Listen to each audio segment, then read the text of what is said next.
सर्व विद्यार्थ्यांना good morning. बेटा, आज आपण इतिहासाचा इयत्ता 10वी इतिहासाचा जो चौथा धडा आहे, भारतीय कलांचा इतिहास, हा आपण अभ्यासणार आहोत आज, बरं का. तर या पाठामध्ये आपण काय काय अभ्यासणार आहोत, तर या पाठामध्ये आपण कला म्हणजे काय, तर भारतीय दृक कला परंपरा, भारतीय ललित व अंगिक कला परंपरा व कला कला, उपयोजित कला आणि व्यावसायिक संधी कलेच्या माध्यमातून आपल्याला कशी प्राप्त होते आणि त्याचा इतिहासाशी काय संबंध आहे, या सगळ्या गोष्टीचा आपण या पाठामध्ये काय करणार आहोत, अभ्यासणार आहोत. Okay, so please good morning सर्वांना. आणि सर्वात महत्त्वाचं तर आपले जे बॅचेस आहेत ते स्टार्ट झालेले आहेत. अद्याप ज्या मुलांनी ॲडमिशन घेतलेलं नाही आहे त्यांनी लवकरात लवकर मला कॉल करावं. हां, तर आपलं कॉन्टॅक्ट नंबर बेटा तुम्हाला इथं मी आता या स्लाईडला दाखवतो. हां, सो नवीन बॅचेस स्टार्ट झालेले आहेत आपले, ऑनलाईन आणि ऑफलाईन दोन्ही बॅचेस आहेत. ओके, ज्यांनाही ऑनलाईन ऑफलाईन बॅचेस लावायचे आहेत तिथं तुम्हाला कॉन्टॅक्ट नंबर दिलेला आहे बेटा. या नंबरला तुम्ही मला काय करू शकता, कॉन्टॅक्ट करू शकता आणि आपले जे सीट्स आहेत ते रिझर्व करू शकता. बाकी बोलायला गेलं तर 12 वर्षापासून आपलं रिझल्ट हा 100% रिझल्ट आहे. दर आठवड्याला फिक्स वीकली टेस्ट होते. ओव्हरऑल मंथली विद्यार्थ्यांचा जो परफॉर्मन्स आहे तो परफॉर्मन्स ट्रॅक केला जातो आणि त्यांच्या पॅरेंट्सला तो शेअर केला जातो.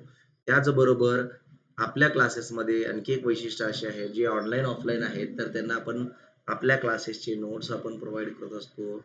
तर ते जे नोट्स आहेत ते 100% तुम्हाला प्रॉब्लेम सॉल्विंगसाठी बेस्ट नोट्स आणि क्वालिटीफाईड नोट्स आहेत. आणि ज्या मुलांनी ऑनलाईन क्लासेस जॉईन केलेले आहेत त्यांना त्यांचं पेमेंट केल्यानंतर तुमचा ॲड्रेस आम्हाला शेअर करायचा आहे. तुमच्या डोर स्टेपपर्यंत तो जो नोट्स आहे बाय कुरिअर केलं जाईल आणि त्याची पोहोचता तुम्हाला होईल. त्यामुळं पूर्ण क्लासेसमध्ये प्रत्येक गोष्टीसाठी ट्रान्सपरन्सी आहे. वीकली टेस्ट असते, ऑनलाईन असू दे ऑफलाईन असू दे. ऑनलाईन बॅचेसच्या मुलांना आपण ग्रुपमध्ये क्वेश्चन पेपर शेअर करत असतो. ते क्वेश्चन पेपर मुलांनी घरी बसून टेस्ट लिहायचं आहे.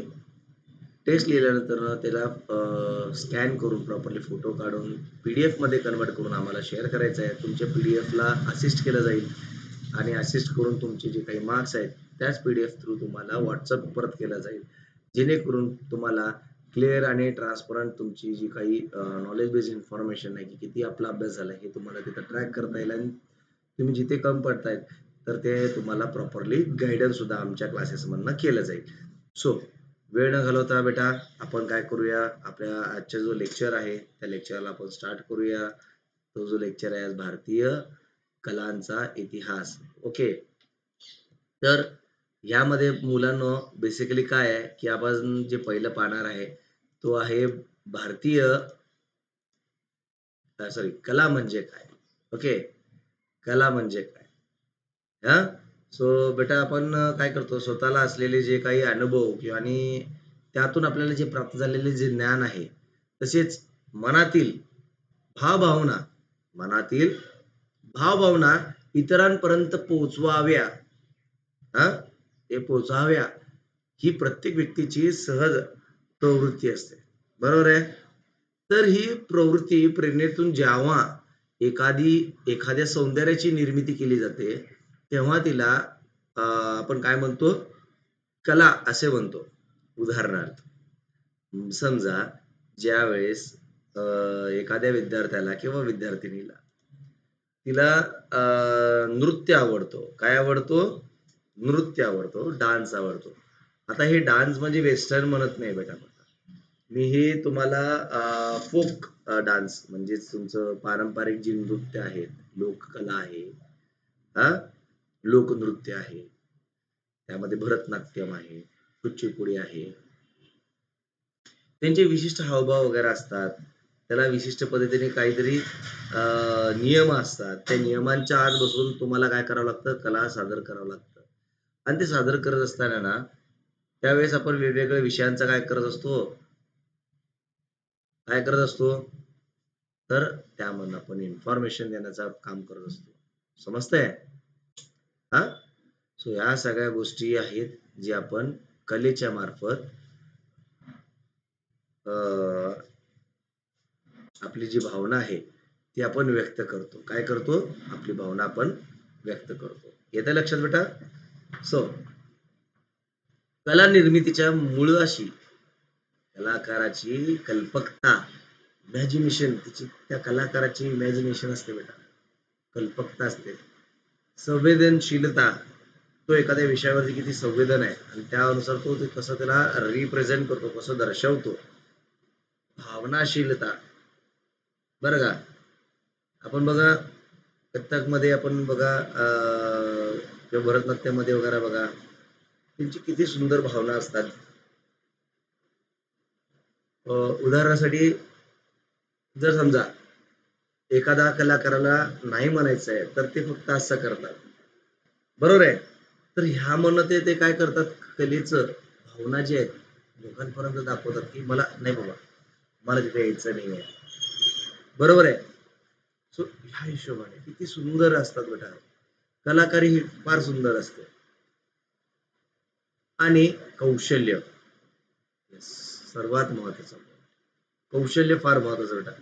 हे काही घटक आहेत जे महत्वाचे असतात कलेसाठी आणि कलेच्या निर्मितीसाठी. बघा जर सातत्य असेल, हा काय सातत्य असेल, तर सातत्य असल्यास तुम्हाला कोणत्याही गोष्टी काय करता येतात, सहजरित्या अचीव करता येतात, म्हणजेच तुम्हाला प्राप्त करता येतात. जर सातत्यच नसेल एखाद्या गोष्टीमध्ये, उदाहरणार्थ एखाद्या विद्यार्थ्याला क्रिकेट खेळायला आवडतो, त्यामध्ये क्रिकेटमध्ये त्याला खास करून बॅटिंग आवडते, तो कौशल्य जपतो. हा उदाहरणासाठी आपले इंडियन क्रिकेटर जसप्रीत बुमराह, त्यांना बॉलिंग छान जमते पण बॅटिंग नाही. करेक्ट आहे. रिसेंटच IPL मध्ये गाजलेला जो विद्यार्थी आहे सूर्यकुमार यादव, हा बरोबर आहे, वैभव सूर्यवंशी, हे खेळाडू काय बॅट्समन आहेत, ऑलराऊंडर आहेत, करेक्ट आहे. सो ही ते कला जोपासतात बॅटिंग मध्ये, त्याच्यामध्ये ते डेव्हलपमेंट करत जातात की अजून मला अजून काय चांगलं करता येईल, मला हे खेळामध्ये मला असे बॉल पडले की मला खेळता येतात, तर ते कौशल्य त्यांनी निर्माण करतात त्या त्या प्रकारामध्ये. समजतं बेटा? तर क्रिकेटचं मी जस्ट उदाहरण दिलं, याचा आणि त्याचा काही संबंध आहे, तुम्हाला लवकर समजावं म्हणून हे माझा उद्देश होता. तर यानंतर आपण पाहणार आहे बेटा दृक कला आणि ललित कला. सो दृक म्हणजे दृश्य कला, ललित म्हणजे अंगी केलेल्या कला. बघा अशा कला प्रकारांची मागणी केली जाते की ललित मी आता जर म्हणलं तुम्हाला, ललित म्हणजे अंगी कला म्हणजे नृत्य असे म्हणले जाते. दृक कलांचा उगम प्रागैतिक खासिक काळातच झाला होता. हे दर्शवणारे अनेक कला नमुने जगभरातील अश्मयुगीन गुहांमध्ये प्राप्त झालेले आहेत. म्हणजेच जे दृक कला आहे, जे दृश्य दाखवणारे कला आहे, हे कधीपासून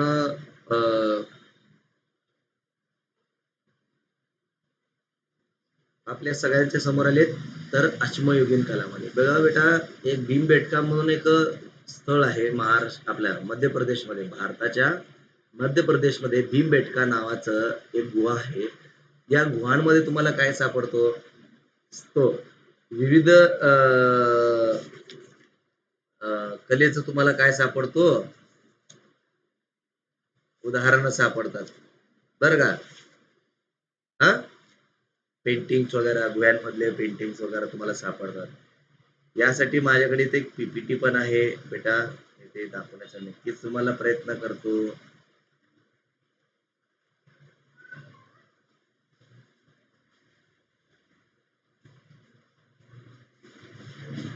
आता बघा रे, हे अजिंठा एलोरा च्या याच्यामध्ये केव्स मध्ये, गुहेमध्ये बोधिस्तवाचं हा एकदम फायनेस्ट पेंटिंगचं एक उदाहरण आहे. बरोबर आहे. केव म्हणजे काय, गुहाच, अजिंठाचे गुहा महाराष्ट्रात मध्ये आपल्या आहे बघा. हा. सो हे कुठनं आलं, हे कसं पेंटिंग निर्माण झालं, तर हे खूप जुन्या काळापासून ते आज तक तुम्हाला हे पेंटिंग्स पाहायला मिळतात आणि त्याचं जतन केलं जातं शासनामार्फत, विविध शासनामार्फत.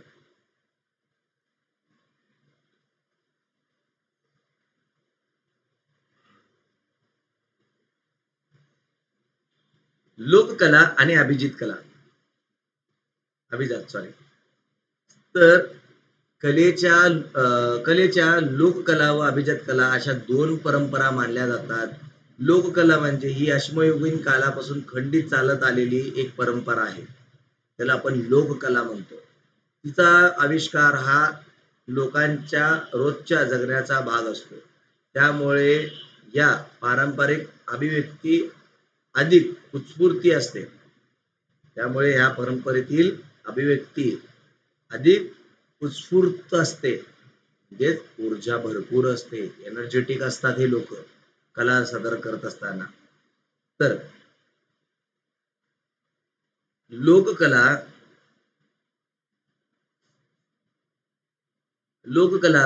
लोककलेची निर्मिती समूहातील लोकांच्या प्रत्येक सहभागातून होते. लोककलेची निर्मिती कधी होते रे बेटा? लोककला नावातच लोक आहे, विविध लोक एकत्र ज्यावेळेस येतील त्यांचे सहभाग नोंदवतील त्यावेळेसच हे लोककलेची निर्मिती होते. अभिजात कला ही प्रमाणित नियमांच्या चौकटीत बांधलेली असते. ती आत्मसात करण्यासाठी दीर्घकालीन प्रशिक्षणाची आवश्यकता असते. बघा, तुम्हाला मी ह्या इथं मी पेंटिंग दाखवलंय, त्याला आपण फोक आर्ट्स किंवा क्लासिकल आर्ट्स म्हणतो. म्हणजेच काय हो, फोक आर्ट्स म्हणजे लोककला, क्लासिकल आर्ट्स म्हणजे तुमची अभिजात कला. फोक आर्ट्स मध्ये आपलं गरबा आपण खेळतो, त्याला काही नियम वगैरे आहेत का हो? हा, नाहीये. तुम्ही बघा, जागरण गोंधळ करता, जागरण गोंधळ करत असताना त्या लोककलेमध्ये कोणत्याही पद्धतीने नियम आहेत का? नाही. पण ते भरतनाट्यम, कुचिपुडी असे जे लोककले आहेत त्यांना नियमांच्या चौकटीमध्ये बसवूनच त्यांना ते नृत्य सादर करावं लागतं. कर घेतलंय कथकली, ओके, आणि त्याच्यामध्ये भांगडा मिक्स केलाय किंवा जागरण गोंधळचं नृत्य मिक्स केलंय, चालतं का असं फ्युजन? मग तो लोककला झाला का फ्युजन केलं तर?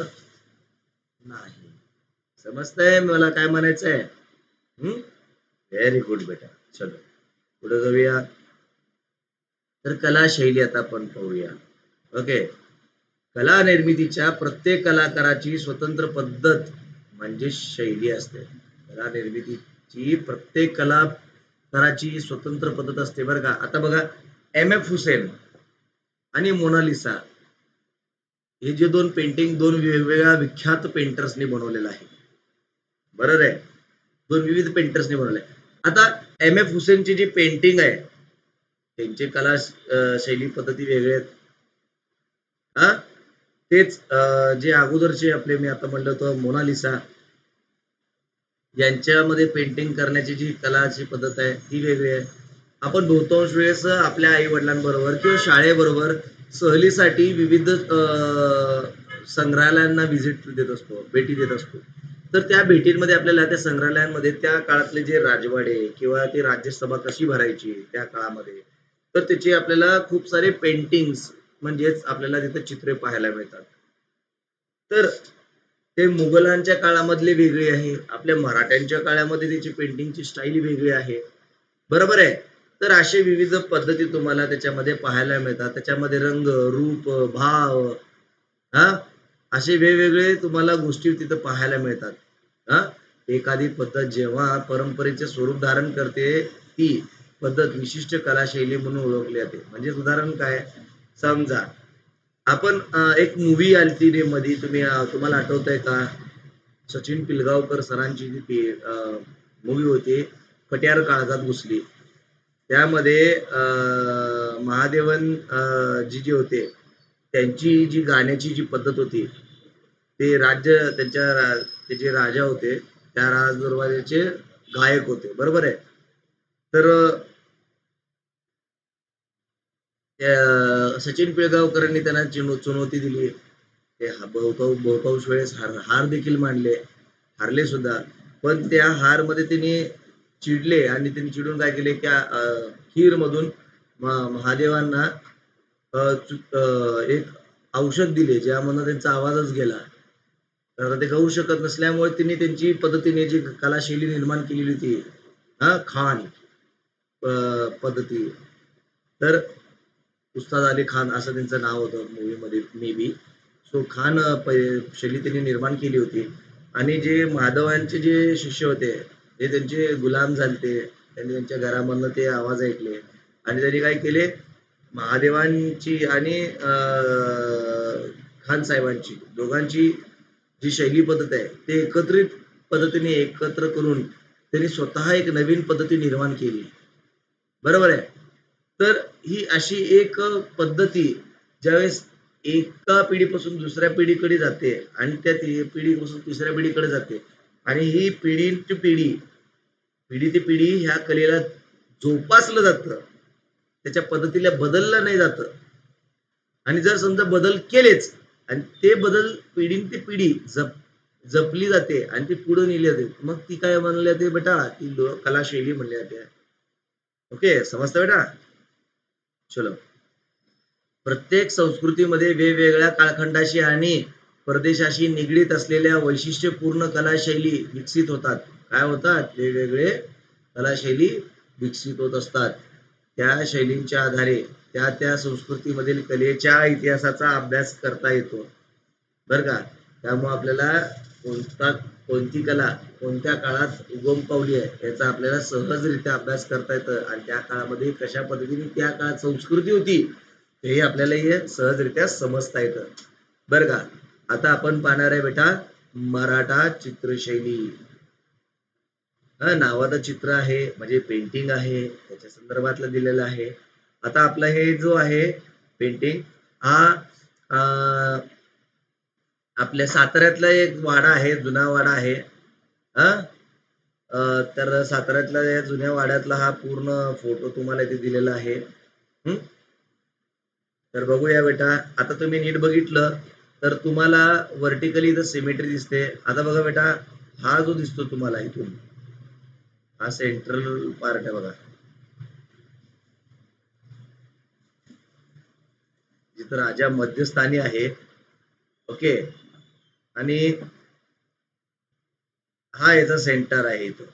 हा इथं याचं काय आहे, सेंटर आहे. या सेंटरला एक अशी एक लाईन चालली आहे, एक लाईन अशी चालली आहे. नीट पहा रे बेटा, तुम्हाला सगळं कळून जाईल. इथनं एक अशी एक लाईन चालली आहे, इथून एक अशी एक लाईन चालली आहे आणि यालाच बरोबर कॉलम्स, याचे जे स्तंभ आहेत कॉलम्स आहेत त्याला प्रॉपरली मॅच केलंय बघा रे, दिसतो? तर अशा पद्धतीने या चित्रकलेचा आपल्याला अभ्यास करायचा असतो रे बेटा. आणि बघा ह्याच लाईनला तुमचे ही जी फ्रेम मध्ये आहे तर यांना इथं प्रॉपरली बसवलंय बघा, दिसतंय इथे व्यक्ती बसलेली आहेत. या लाईनच्याच बाहेर तुम्हाला इथं शिपाया दिसत आहेत. हा दिसतंय? याच फ्रेम मध्ये राजा इथं सेंटरला बसलेला आहे. हा राजे आहेत, सरदार असतील, कोणी का शकतील, ते पेशवाई असतील, काही सांगता येईल. सो इथं बसलेले आहेत त्यांचे सदस्य वगैरे, त्यांची सभा चालू असेल. हा या पद्धतीने पेंटिंग दाखवण्याचं काम केलं. आता तुम्ही नीट बघा रे बेटा, हा जो आहे हा खास करून वरचा भाग, हा तुम्हाला काय करतो, जे राजस्थानी कला आहे त्याचं मिक्सिंग तुम्हाला पाहायला मिळतं. म्हणजे मिरर वर्क वगैरे असं टाईप मध्ये काहीतरी थोडक्यात करण्याचा प्रयत्न केलेला आहे.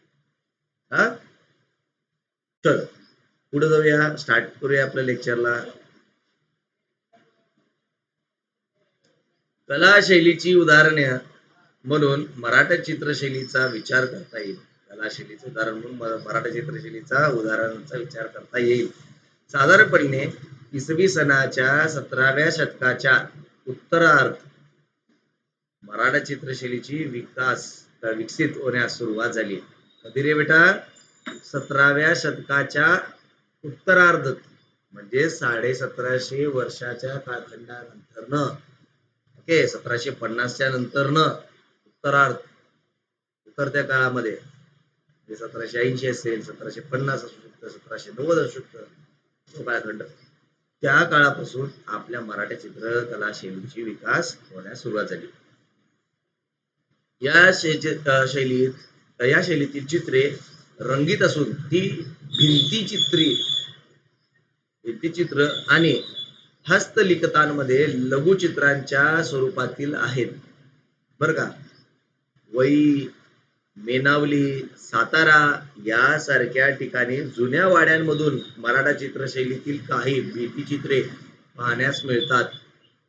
मराठा चित्रशैलीवर राजपूत चित्रशैलीचा आणि युरोपीय चित्रशैलीचा प्रभाव दिसतो. बघा, हे राजपूत, मगा जे म्हणलो होतो मी, हे राजपूतच आहे. आणि जे स्तंभ आहे, ओके, याला लिनियर डायरेक्शन्स म्हणतो आपण, पॅरलिझम म्हणतो आपण, हे युरोपमध्ये तुम्हाला पाहायला मिळतं. बरं का. तर या दोन वेगवेगळ्या चित्रशैलींचं फ्युजन करून आपली स्वतःची एक मराठा चित्रशैली निर्माण झालेली आहे. आशा करतो की तुम्हाला कळतंय बेटा. प्लीज लाईक करा आवडत असेल तर.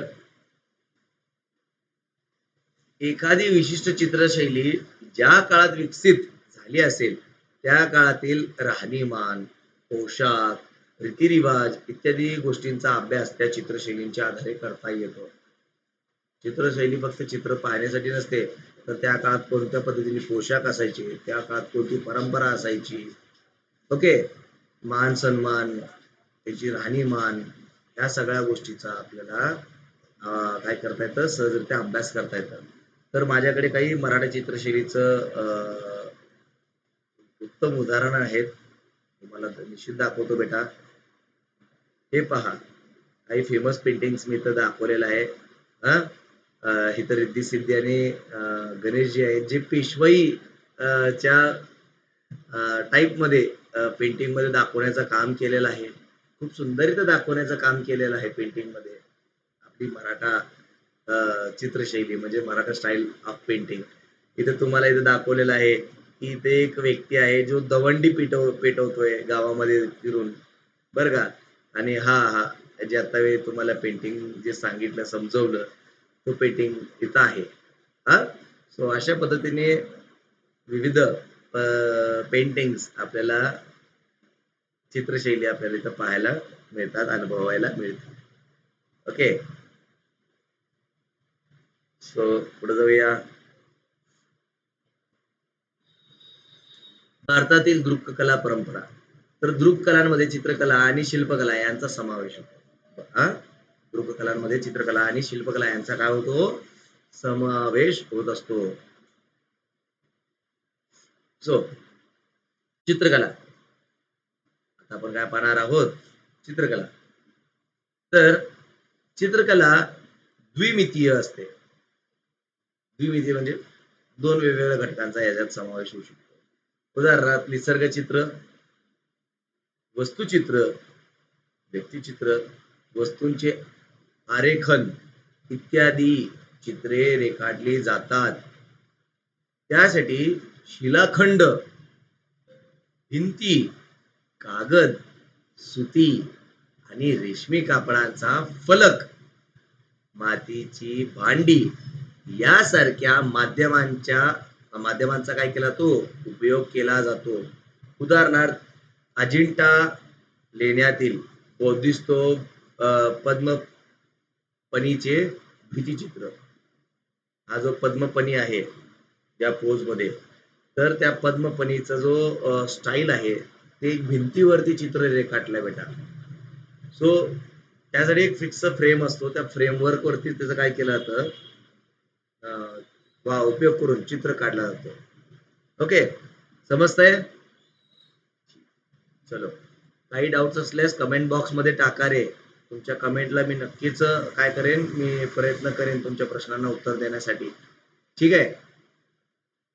लोककला, लोकचित्रकला शैली, हा, लोकचित्रकला शैली.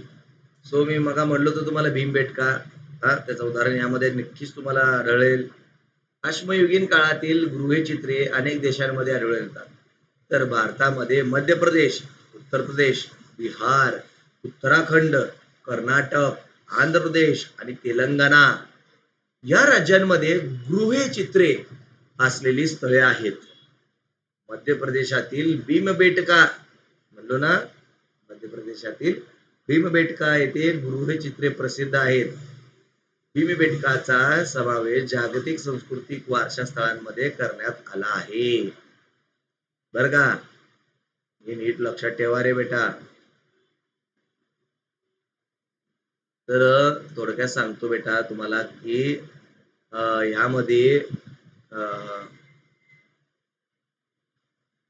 भीमबेटका आहे हे जागतिक वारसा स्थळ आहे. आणि खास करून बेटा आपल्याला फक्त इथंचा अभ्यास करून थांबायचं नाहीये, तर हे आपल्याला स्मरणात ठेवायचं आणि आपली जी पुस्तकं आहेत हे जपून ठेवायचे आहेत. कारण हेच एमपीसी युपीसी ला तुम्हाला प्रीला मेन्सला हे क्वेश्चन्स विचारतात बरं का. तर तुम्हाला उत्तर देता यावं इझिली, त्यासाठी हे गोष्टी तुम्ही लक्षात ठेवणं फार गरजेचं आहे. हे फक्त तुमच्या 10वीच्या बोर्डापुरतच मर्यादित नसून एमपीसी युपीसी साठी सुद्धा फार तितकंच महत्वाचं आहे. पुढे जाऊया बेटा. गृहचित्रांमध्ये मनुष्यकृती, प्राणी आणि काही भौमितिक आकृतींचा समावेश असतो. पुराश्रम युग ते शेतीचा सुरुवात होईपर्यंतच्या काळापर्यंत या चित्रांची शैली, त्यांचा विषय त्यामध्ये बदल होत गेलेले आढळतात बरं का. म्हणजेच पारश्मयुगीन काळापासून ते जसं माणूस विकसित होत गेला आणि तो शेती करू लागला, शेतीमध्ये जे काही बदल होत गेले तर त्या बदलांचा सुद्धा माहिती आपल्याला त्या चित्रांमार्फत पाहायला मिळतात. तर चित्रांमध्ये नवीन प्राणी आणि वनस्पती यांचा समावेश झालेला दिसतो. उदाहरणार्थ बघा, मानव जसं वेगवेगळ्या ठिकाणी जाऊ लागला तर त्याला विविध प्राण्यांची माहिती किंवा विविध प्राणी त्याला ज्यावेळेस पाहायला मिळू लागले तर तो त्यांचं चित्र रेखाटवू लागला वेगवेगळ्या भिंतींवरती, की हा प्राणी आम्ही पाहिलेलो होतो, हा असा दिसत होता. याच्यामुळे आपल्याला इतिहासामध्ये किंवा पर्यावरणामध्ये विविध प्राणी कसे त्या काळात अस्तित्वात होते हे आपल्याला याची माहिती मिळत जाते. तसेच मनुष्यकृतींच्या रेखाटनाच्या पद्धतीत आणि वापरलेल्या रंगांमध्ये सुद्धा फरक होत जातो बर का. आता त्या काळामध्ये मानवाला एवढं काही प्रगती माहिती नव्हती रंगांची, त्यामुळे त्याला जे रंग सहजरित्या त्याला मिळत होते त्या रंगांचा फुलांपासून, वनस्पतींच्या पानांपासून आणि आपल्या जमिनीतल्या मातींपासून तो विविध रंग प्राप्त करू लागला आणि तो भिंतीवरती त्याचा चित्र रेखाटू लागला. असं तो रंग प्राप्त करू लागला आणि पेंटिंग करू होता. ओके, तर त्याच्यामुळे रंगांमध्ये हळूहळू तो फरक समजू लागला. आपण आज बघा कलर मिक्सिंग वगैरे करतो, ते कलर मिक्सिंग करत असताना आपण दोन विविध रंगांचा मिश्रण करून एक विविध पद्धतीचा रंग प्राप्त करतो. हे त्यांना हळूहळू कळू लागलं की आपण कलर मिक्स करून काय करू शकतो, रंगांमध्ये बदल घडवून आणू शकतो. तर या चित्रांमध्ये काळा, लाल, पांढरा यासारखे नैसर्गिक द्रव्यांपासून तयार केलेले रंग वापरले जातात बघा. विशिष्ट पद्धतीचे फक्त रंग तुम्हाला या कालखंडात तुम्हाला काय हो सापडतात बर का. आणि कोणते रंग आहेत तर काळा, लाल आणि पांढरा. येते लक्षात बेटा. त्या काळातील लोकांचे त्यांचे परस्पर संबंधीचे ज्ञान व नैसर्गिक सूत्रांचा उपयोग करून घेण्याचं तंत्रज्ञान आणि विकास कसा होत गेला याची कल्पना या चित्रांद्वारे होऊ शकते. म्हणजेच काय, मानवाने ज्या वेळेस शेतीची सुरुवात केली, ती शेतीची सुरुवात करत असताना तो स्वतः पहिलं काय करत होता, शेती करत होता, झाड फक्त लावत होता, झाड उगवत होता, झाड उगवलं तर त्या उगलेल्या झाडांपासून तो स्वतःचा अन्नाचं काय करत होता, पुरवठा करत होता. पुढे जाऊन कालखंड बदलला, गरज बदलली, भूक वाढू लागली, कुटुंब वाढू लागलं, प्रपंच वाढल्या असल्या कारणे शेतीमध्ये त्याची जी पद्धत आहे तो वेगळ्या पद्धतीने करू लागला. मग मे बी त्या काळामध्ये तो पहिले एक काठी घेत असेल, म्हणजे एखादी भांडी घेत असेल झाडाची, त्याला टोक घेऊन त्याला स्वतःच्या हाताने नांगरणी करत असेल. जसं गरज वाढू लागली तर लोकांची डिमांड वाढू लागली, तर तो व्यावसायिक शेती करू लागला स्वतःसाठी न करता. व्यावसायिक शेती करताना स्वतःच्या ताकदीवरती अवलंबून न राहता तरी प्राण्यांची मदत घेऊ लागला.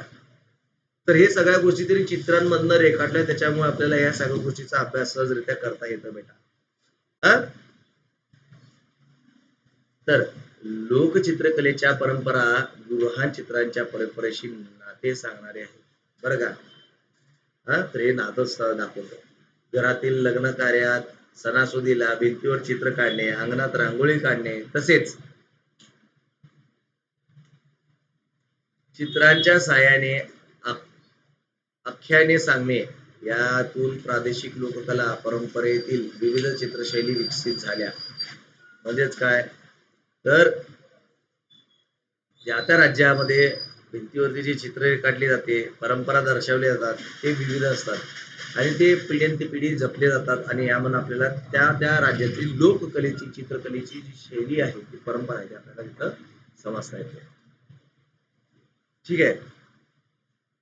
तर तुम्हाला आपल्याला माहिती आहे महाराष्ट्रातील वारली चित्र परंपरा आहे, महाराष्ट्रातील वारली चित्र परंपरा आणि पिंगुळ किंवा चित्रकथी परंपरा ही लोककला चित्रशैलीची निवडक उदाहरणे आहेत. ठाणे जिल्ह्यातील जिव्या सोम्या मशे यांचा वारली चित्रकला लोकप्रिय करण्यात फार मोठा वाटा आहे, बरं का. हा नाव नीट लक्षात ठेवा, एमपीसी यूपीसीच्या दृष्टिकोनाने तर आहेच आहे. त्याचबरोबर हे जे चित्रकार आहेत जीवा सोम्या मशे यांचं नाव फार लक्षात ठेवण्यासारखं आहे. तुम्हाला बोर्डाला हा प्रश्न पण येऊ शकतो रे बेटा. हा,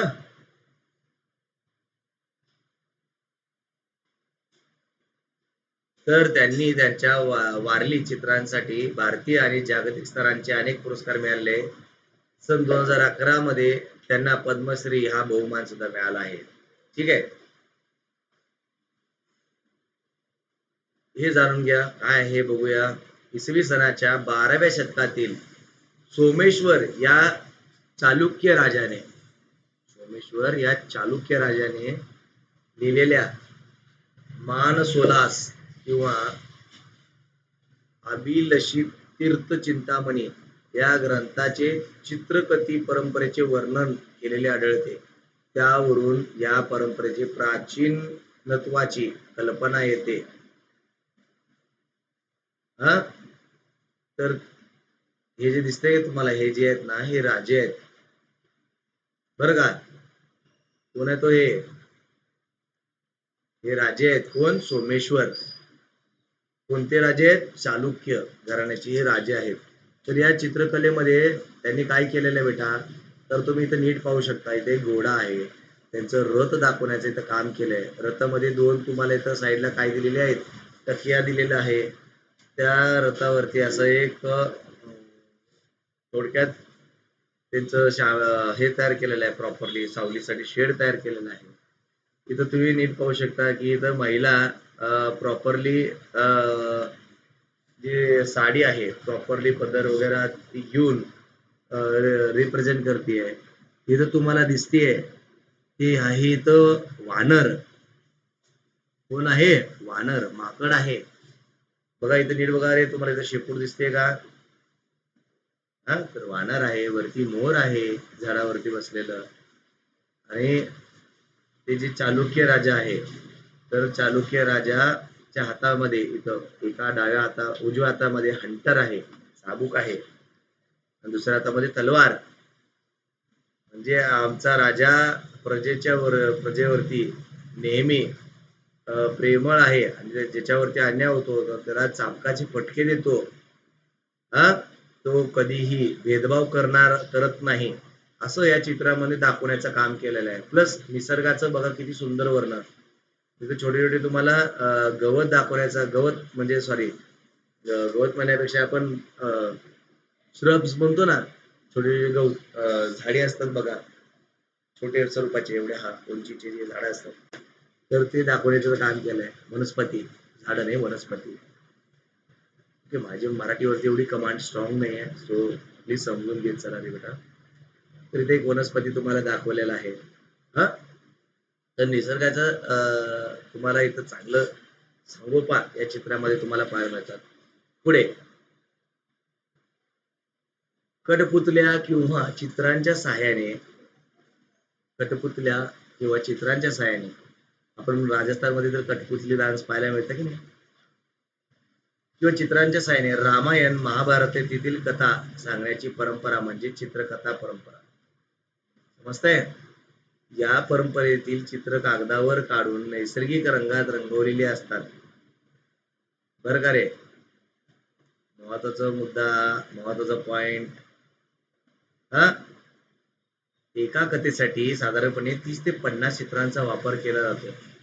वेगवेगळ्या कथा सांगण्यासाठी अशा चित्रांच्या पिढ्यान पिढ्या चालत असलेली पोथ्या चित्रकथी परंपरेमध्ये जपलेले जातात.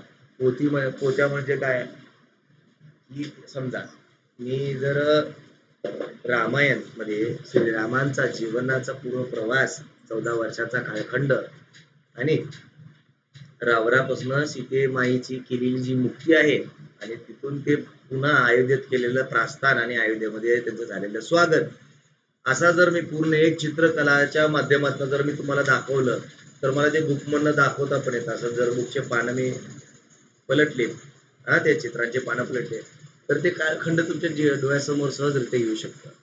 बघा, मी फक्त सांगतोय तर तुम्ही डोळ्याच्या समोर इमॅजिन करताय आणि ते तुम्हाला दिसतंय सुद्धा.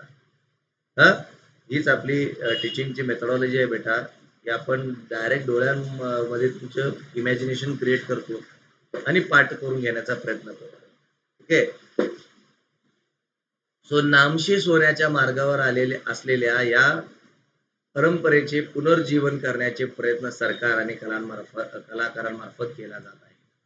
म्हणजेच काय, समजा एखादं जर पान खराब झालं असेल तर त्या पानाला रिक्रिएट करण्यापेक्षा त्याला रिपेअर करता येतं का, त्याच्यावरती पहिले भर दिला जातो.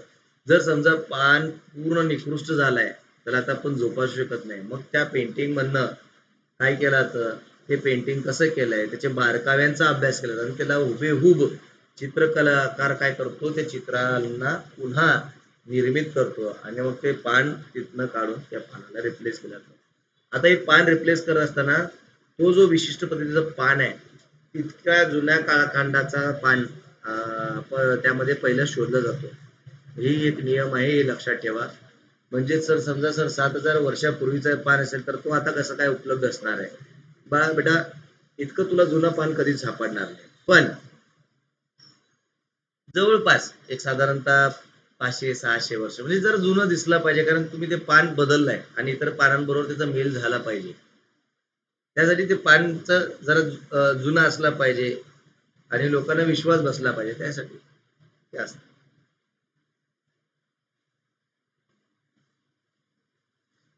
अभिजात चित्रकला.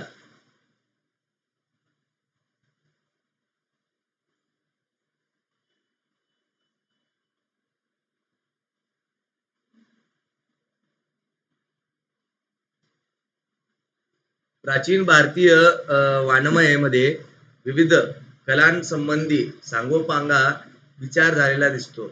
त्यामध्ये एकूण 64 कलांचा उल्लेख आहे. किती कलांचा उल्लेख आहे? 64 कलांचा उल्लेख आहे, बरं का. प्राचीन भारतीय वाङ्मयामध्ये विविध कलांसंबंधित जे नोंदी आहेत, तर ते 64 विविध कला आहेत, त्यांची नोंद आहे बेटा. त्यामध्ये चित्रकलेचा उल्लेख अलेख्यम किंवा अलेख्या वैद्य या नावाने केलेला आहे. खूप महत्वाचा ना मुद्दा आहे बेटा. हा,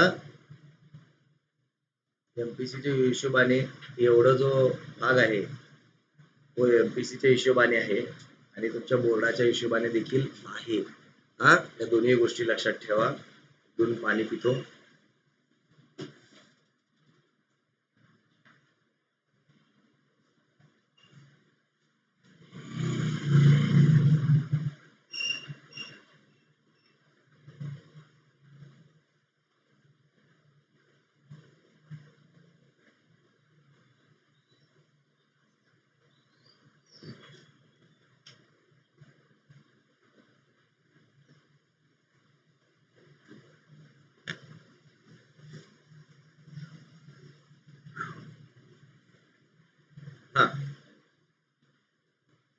तर आलेख्य वैद्याची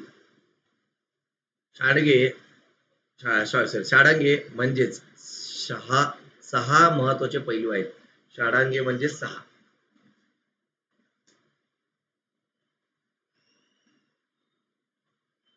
त्यांचा विचार प्राचीन भारतीयांना अत्यंत बारकाईने केलेला होता.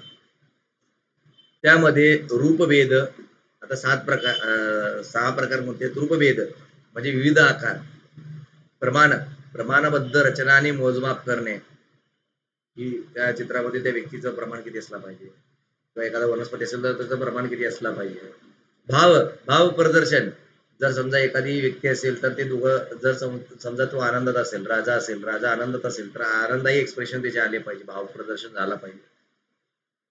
लावण्या योजना म्हणजे सौंदर्याची स्पर्श, जर एखादी बाई असेल, स्त्री असेल तर ती स्त्री जो सुंदरता आहे तर त्याचं वर्णन सुद्धा करता आलं पाहिजे. मग ते सावळ्या रंगाची स्त्री असली तरी त्याची सुंदरता तिथे दाखवली पाहिजे, आणि ती जर समजा गोरा रंग आहे त्या महिलेचा किंवा त्या स्त्रीचा तर तेही तिथं दाखवता आलं पाहिजे. सुदृश्यता म्हणजेच वास्तवाच्या जवळ जाणारे चित्रण, बरं का, जवळ ते एकसारखे दिसलं पाहिजे. आणि वर्णिकाभंग म्हणजे रंगांचा आयोजन म्हणजे रंग जो आहे तो करेक्ट तो वापरला गेला पाहिजे. हा, या सगळ्या गोष्टीचा फार काय केला तर डिटेलमध्ये अभ्यास केला होता आणि त्याचा समावेश केला होता. विविध धार्मिक पंथांचे आगाम ग्रंथ, पुराणे आणि वास्तुशास्त्रांवरील ग्रंथ यामधून चित्रकला, शिल्पकला यांच्या संबंधीचा विचार मंदिर बांधणीच्या संदर्भात केलेला दिसतो. कुणाच्या संदर्भात केलेला दिसतो रे बेटा? मंदिर बांधणीच्या स्वरूपात तुम्हाला त्याचं चित्र दिसून येतो किंवा शिल्पकला दिसून येतो. जे मंदिरामध्ये जे विविध स्तंभ असतात त्या स्तंभांवरती केलेला जो काही कलाचं प्रदर्शन आहे, देवदेवता दाखवल्या आहेत, किंवा त्या देवी देवतांमध्ये मंदिरामध्ये जे विविध सेवक आहेत त्यांचं तिथं वर्णन केलं जातं. पशु पक्षी प्राण्यांचा उल्लेख केला जातो. पुढे जाऊया.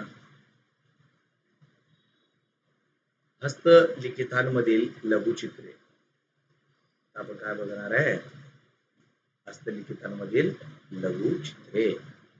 तर हस्तलिखितांमधील लघुचित्रांवर सुरुवातीला पर्शियन शैलीचा प्रभाव होता. कुणाचा होता? पर्शियन शैलीचा. ही फार महत्वाचा आहे एमपीसीच्या युपीसीच्या दृष्टिकोनाने. हे नीट नाव लक्षात ठेवा रे बेटा.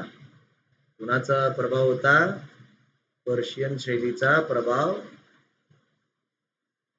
होता.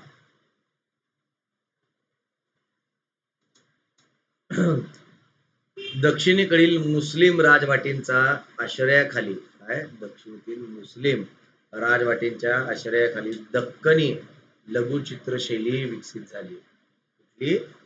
दख्खनी. दक्षिणमध्ये मुस्लिम राजवाटे होते. टिपू सुलतान, विजापूरचे आपले आदिलशहा, नगरचे निजामशहा, यांचा आपल्याला काय सापडतो? राजवाटी सापडतो. तर त्यांच्यामुळं आपलं मराठा आणि दख्खनी म्हणजे दख्खन पठार, असं त्याला दख्खनी नाव दिलंय. दख्खनी लघुचित्र शैलींचा काय झालं? विकास होत गेला. सो मुघल सम्राट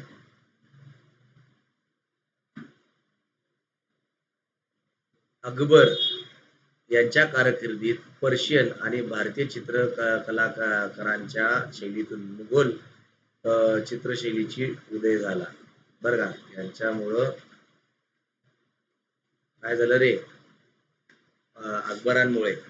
तर त्यांनी काय करत होते, जे पर्शियन चित्रकार होते त्यांनी आणि भारतीय चित्रकार यांना सांगितलं की मला एक पर्शियन आणि भारतीय या दोघांच्या मेलजोल मधनं एक हे बनला पाहिजे, चित्र बनला पाहिजे, एक नवीन चित्रशैली हवी आहे. तर इथं तुम्हाला दिसतंय की इथे एक पायरी आहे, एक मंडप आहे, शामियाना आहे. या शामियानाची जी पद्धत आहे ती शामियाना ही पर्शियन स्वरूपाची आहे.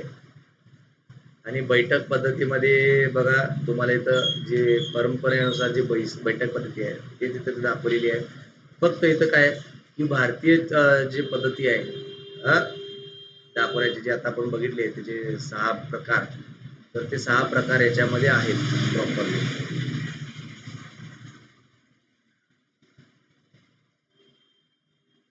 युरोपीय चित्रशैली,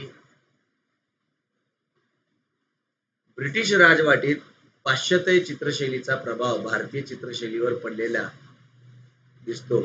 पुण्यात शनिवारवाड्यात सवाई माधव पेशव्यांच्या काळात जेम्स वेल्स हे नाव नीट लक्षात घ्या बरं का. हायलाइट करतो. जेम्स वेल्स या स्कॉटिश चित्रकाराच्या नेतृत्वाखाली एक कला शाळा स्थापन करण्यात आली होती. त्याने सवाई माधवराव आणि नाना फडणीस यांचे चित्र काढले होते. हे तुमच्या बोर्डाच्या दृष्टिकोनाने तर महत्वाचं आहेच आहे युरोपीय चित्रशैली, पण त्याहूनही जास्त महत्व की तुम्हाला एमपीसीच्या ग्रुप बी, ग्रुप ए, राज्य पात्रित आणि अराज्य पात्रित म्हणजे गॅजेटेड आणि नॉन गॅजेटेड या दोन्ही पोस्टसाठी फार महत्वाचं आहे बरं का. हे मुद्दे नीट लक्षात घ्या रे बेटा. मी तुम्हाला क्लिअर कट सांगतोय, मी फक्त तुम्हाला 10वीच्या हिशोबाने ट्रेन करत नाहीये, तर तुम्हाला एमपीसी युपीसीच्या दृष्टिकोनाने सुद्धा मी तिथं अभ्यास देत आहे. उद्या जर तुम्हाला कधी वाटलं की सर आम्हाला रिव्हिजन हवंय, मला क्लासेस लावायचे, महागडे क्लासेस लावायची गरज नसल्यास जर तुम्हाला परवडत असेल तर तुम्ही लावू शकता बेटा, तुमची इच्छिक आहे. जर नाही म्हणलं सरांचं तर व्हिडिओ अपलोडेडच आहे तुमच्या केदार कोचिंग क्लासेस आणि कॉम्प्युटर लर्निंग इन्स्टिट्यूटचा, त्याच्यावरती जाऊन तुम्ही तुमचा अभ्यास रिटर्न करू शकता. आणि मी हायलाइट केलंय म्हणजे तुम्ही हायलाइटर वापरायचंच आहे. मी ज्यावेळेस शिकवतो हायलाइटर ठेवा समोर.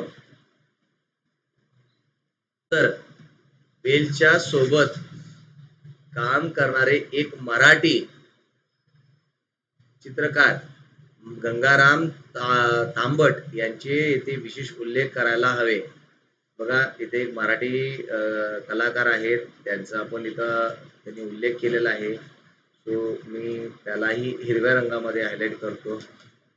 हेही एमपीसी युपीसीच्या दृष्टिकोनाने अगदी तितकंच महत्व आहे. ओके, इथं पण सिलेक्ट होतोय.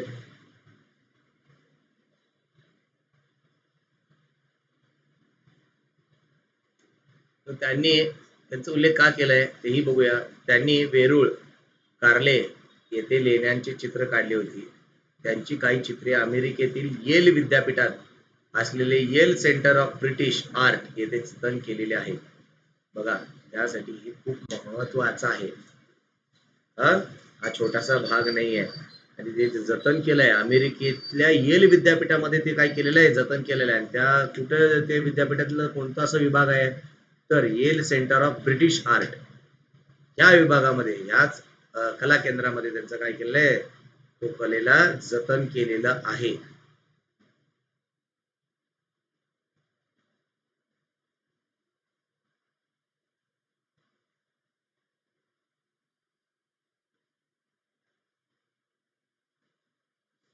ओके, मी त्याला हायलाइट केलेलं आहे प्रॉपरली, तर तुम्ही अभ्यास करून घ्या बेटा.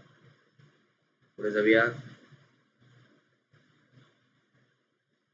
चित्रवस्तूचे हुबेहूब चित्रण हे पाश्चात्य चित्रशैलीचे विशेष वैशिष्ट्य मानले जाते, समजले जाते.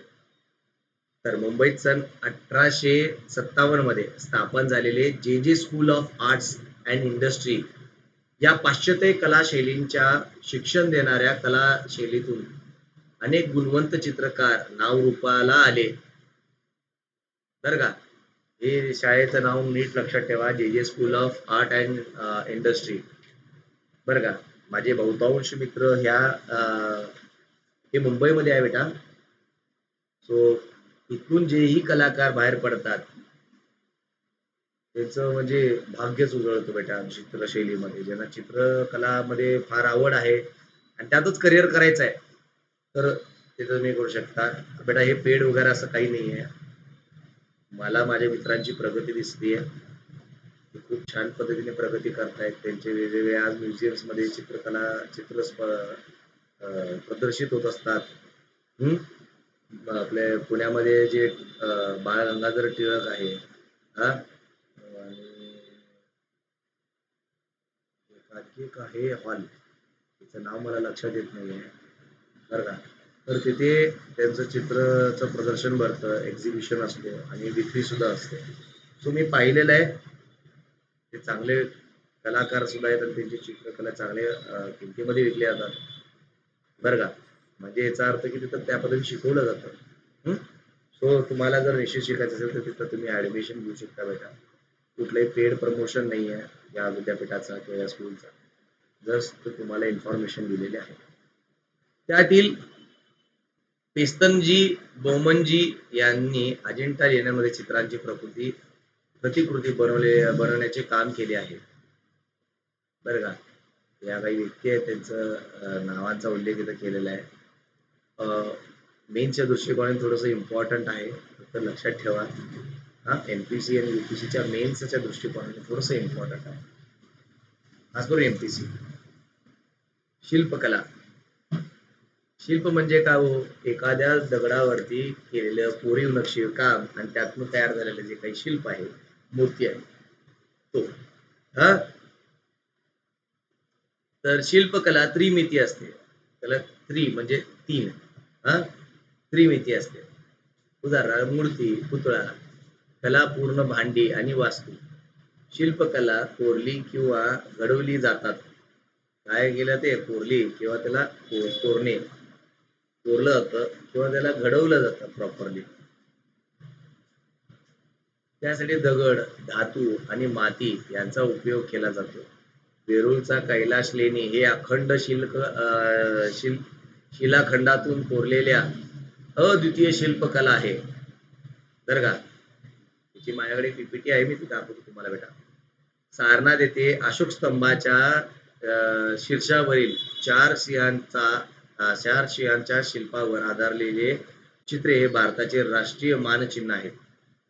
भारताचे काय आहे ते राष्ट्रीय मानचिन्ह आहेत अशोक स्तंभ. आता मी तुम्हाला माझी जी पीपीटी आहे मी ते दाखवण्याचा प्रयत्न करतो तुम्हाला.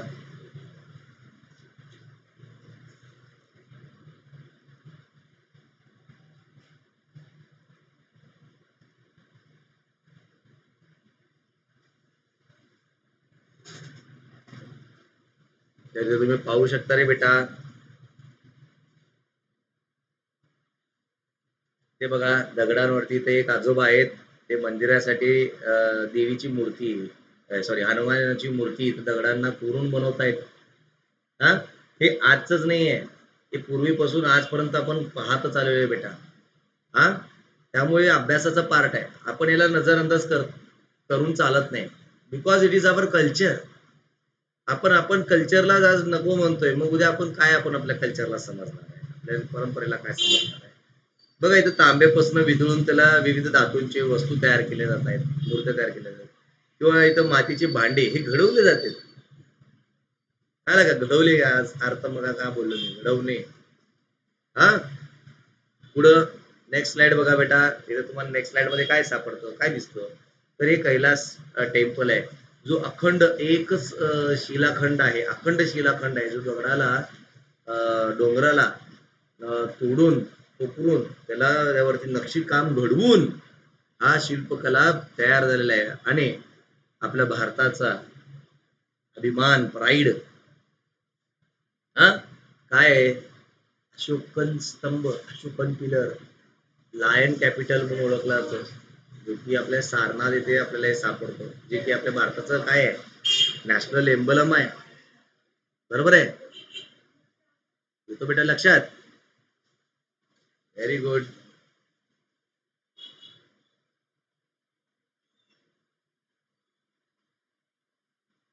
मी दोन्ही सुद्धा दाखवतो, माझी पीपीटी मधले व्हिडिओ सुद्धा दाखवतो, मला पीपीटीज पण दाखवतो व्हिडिओ मध्ये.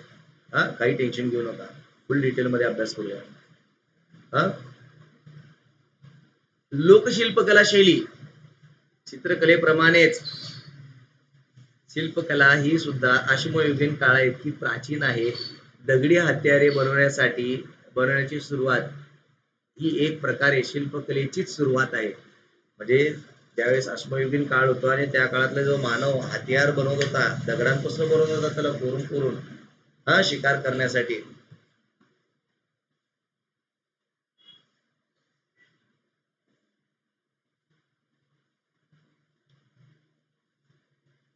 हे मेनच्या दृष्टिकोनाने आहे रे बेटा. एमपीसीच्या मेनच्या दृष्टिकोनाने पण आहे, तुमच्या बोर्डाच्या दृष्टिकोनाने सुद्धा आहे, आणि हा IMP आहे. हा इम्पॉर्टंट पॉइंट आहे. भारतामध्ये धार्मिक प्रसंगी मातीच्या मूर्ती तयार करून त्यांची पूजा करण्याची किंवा त्या अर्पण करण्याची प्रथा हडप्पा संस्कृतीच्या काळापासून होती. आपण मोहनजोदारो पिक्चर पाहिलेला आहे, ऋतिक रोशन साहेबांचा तो पिक्चर आहे, तुम्ही त्यामध्ये पाहू शकता. त्यांनी देवींची पूजा करतात. ते गाणं आहे, तू है मेरा ये जग सारा, हा, बरोबर आहे. तर त्यामध्ये ते कला आणि लोकसंस्कृती ते त्या गाण्यामध्ये दाखवण्याचं काम केलेलं आहे. ओके. आणि ते देवीची जी पूजा आहे तेही तिथे दाखवलंय. एक शिंगी देवाचं पूजा, ते मंदिर गुह्यामध्ये, हा, मोहनजोदारोच्या काळामध्ये. तर ते मोहनजोदारो हे हडप्पा संस्कृतीच्या नंतर तयार झालेले आहे. आता ते पिक्चर मार्फत का सांगितलं की तुम्हाला हे असे उदाहरण लवकर कळतात. हा, तर ती आजतज्ञात बंगाल, बिहार, गुजरात, राजस्थान अशा अनेक राज्यांमध्ये अस्तित्वात असल्याचे दिसते, बरं का. म्हणजे हडप्पा संस्कृतीमध्ये निर्माण झालेली जी मूर्त्या वगैरे आहेत आणि जी जी परंपरा आहे लोकशैलीची शिल्पकलेची परंपरा, तर ही अशी विविध राज्यांमध्ये पसरली गेलेली आहे बेटा. हा, तर महाराष्ट्रामध्ये तयार केल्या जाणाऱ्या गणेश मूर्ती, गौरींची मुखवटे, बैल पोळ्यासाठी तयार केले जाणारे मातीचे बैली, पूर्वजांच्या स्मरणासाठी उभे केलेले लाकडी मुखवटे, ते खांब, विरगळ, आदिवासी घरांमध्ये साठवण्याच्या मातीचे खोट्या इत्यादी शिल्पकलेचे लोक परंपरेची साक्ष देतात. आता बघा बेटा, मी यासाठी माझी पीपीटी आहे, मी त्याला आपण वेळ न घालवता त्यावरती जाऊया. खूप भारी मिळेल रे तुम्हाला यामधनं, व्हिडिओ मधनं इन्फॉर्मेशन, बरं का.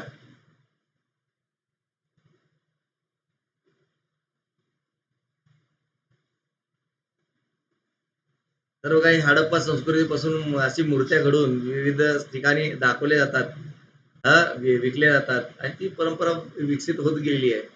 आपले युट्यूब मधनं ज्यांना बेटा जे सध्याला ऑफलाईनला आहेत, ऑफलाईनचे असलेले सर्व विद्यार्थ्यांना मी रिक्वेस्ट करतो की तुम्ही आज हे व्हिडिओ अपलोड झाल्यानंतर तुम्हाला ऑनलाईन जायचं आहे आणि हे सगळं पाहायचं आहे. त्यामध्ये तुम्हाला खूप सुंदर उदाहरणं मिळतील. बघा, हे गणेश मूर्ती बघा, माग तुम्हाला साठवणुकीसाठी दगडापासून तयार केलेले जे काही हे आहेत,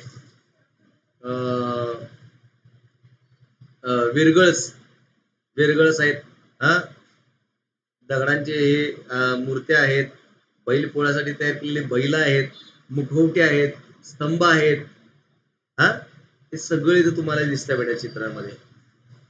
हा,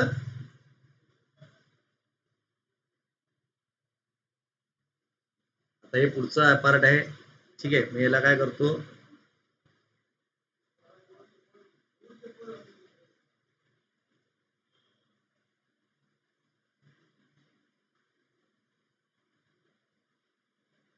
अभिजात शिल्पकला शैली, बर का. अभिजात शिल्पकला शैली आपण हे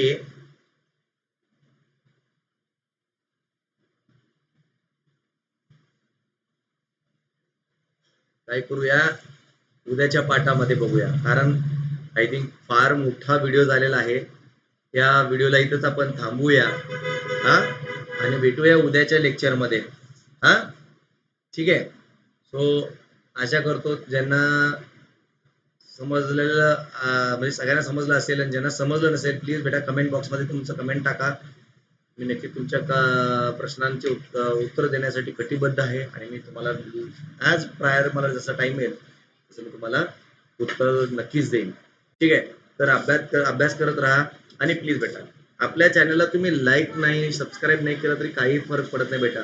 पण जर तुम्हाला वाटतं की सर खूप छान शिकवतात आणि त्यांचं मेहनत छान आहे, उत्तम आहे, उत्कृष्ट मला कधीच बनायचं नाही, मला उत्तमच बनायचं बेटा, तुमच्यासारखंच मला बनायचं, उत्तमच राहायचं आहे. सो जर तुम्हाला वाटतं की सर आपले चांगले आहेत, त्यांचं मेहनत दिसते, सो माझ्या चॅनलला अशा व्यक्तींपर्यंत पोहोचवा जे एफोर्ड करू शकत नाही चांगल्या ट्युशन्सला, त्यांच्यापर्यंत आपला चॅनल पोहोचला पाहिजे. सगळ्यांना एज्युकेशन, चांगल्या दर्जाचं एज्युकेशन त्यांना प्राप्त झालं पाहिजे, हेच माझं स्वप्न आहे. बाकी मी काही पाहत नाही. सो मी तुम्हाला सगळ्यांना रिक्वेस्ट करतो, विनंती करतो बेटा, आपल्या चॅनलला जास्तीत शेअर नक्कीच करा बेटा.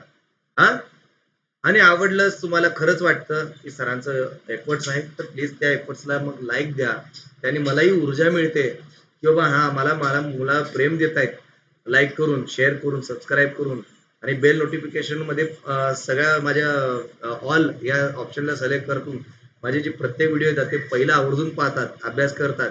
याने मला ऊर्जा भेटतं बेटा नवीन नवीन प्रयोग करण्यासाठी.